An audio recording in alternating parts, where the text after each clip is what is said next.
சங்கீதம் 40. கர்த்தருக்காக பொறுமையுடன் காத்திருந்தேன். அவர் என்னிடமாய் சாய்ந்து என் கூப்பிடுதலை கேட்டார்.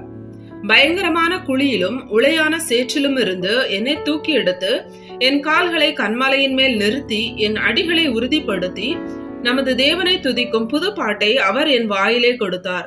அநேகர் அதை கண்டு பயந்து கர்த்தரை நம்புவார்கள். அகங்காரிகளையும் பொய்யை சார்ந்திருக்கிறவர்களையும் நோக்காமல் கர்த்தரையே தன் நம்பிக்கையாக வைக்கிற மனுஷன் பாக்கியவான். என் தேவனாகிய கர்த்தாவே, நீர் எங்கள் நிமித்தம் செய்த உம்முடைய அதிசயங்களும் உம்முடைய யோசனைகளும் அநேகமாயிருக்கிறது. ஒருவரும் அவைகளை உமக்கு விவரித்து சொல்லி முடியாது. நான் அவைகளை சொல்லி அறிவிக்க வேண்டுமானால் அவைகள் எண்ணிக்கைக்கு மேலானவைகள். பலியையும் காணிக்கையையும் நீர் விரும்பாமல் என் செவிகளை திறந்தீர். சர்வாங்க தகன பலியையும் பாவ நிவாரண பலியையும் நீர் கேட்கவில்லை. அப்பொழுது நான், இதோ வருகிறேன், புஸ்தக சுருளில் என்னை குறித்து எழுதியிருக்கிறது.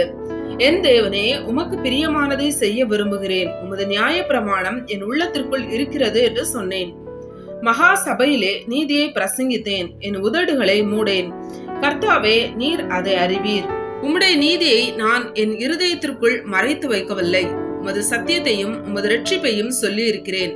உமது கிருபையையும் உமது உண்மையையும் மகா சபைக்கு அறிவியாதபடிக்கு நான் ஒளித்து வைக்கவில்லை. கர்த்தாவே, நீர் உம்முடைய இரக்கங்களை எனக்கு கிடையாமற் போக பண்ணாதேயும். உமது கிருபையும் உமது உண்மையும் எப்பொழுதும் என்னை காக்க கடவது.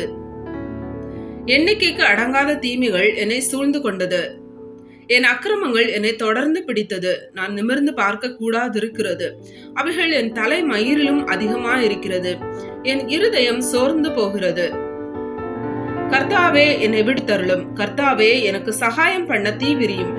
என் பிராணனை அழிக்க தேடுகிறவர்கள் ஏகமாய் வெட்கி நாணி எனக்கு தீங்கு செய்ய விரும்புகிறவர்கள் பின்னிட்டு லட்சை அடைவார்கள் ஆக.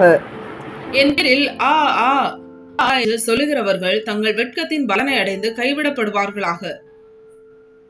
உம்மை தேடுகிற அனைவரும் உமக்குள் மகிழ்ந்து சந்தோஷப்படுவார்களாக. உம்முடைய இரட்சிப்பை விரும்புகிறவர்கள் கர்த்தருக்கு மகிமை உண்டாவதாக என்று எப்பொழுதும் சொல்வார்களாக. நான் சிறுமையும் எளிமையுமானவன். கர்த்தரோ என்மேல் நினைவாயிருக்கிறார். தேவரீர் என் துணையும் என்னை விடுவிக்கிறவருமாயிருக்கிறீர். என் தேவனே, தாமதியாதேயும்.